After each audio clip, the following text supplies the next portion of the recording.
ازيكم عاملين ايه؟ تعالوا نحضر مع بعض وصفة فراخ رمضانية سهلة جدا وهتعجبكم. اول حاجة هنجيب مية وخل وليمون وملح وسكر وننقع الفراخ فيها.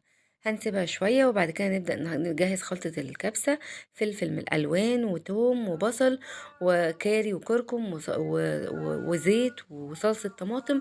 وهنجهز الصوص بتاعنا اللي هنتبل فيه الفراخ. هنسيبها حوالي نص ساعة في التتبيلة. هنجيب جزء من التتبيلة نحط فيه مية سخنة، ونجيب كوبايتين رز بسمتي ونحط فيها توابل الكبسة، وننزل بيها على بالصوص بتاع الكبسة، ونحط بقى الفراخ وباقي الصوص بتاعها.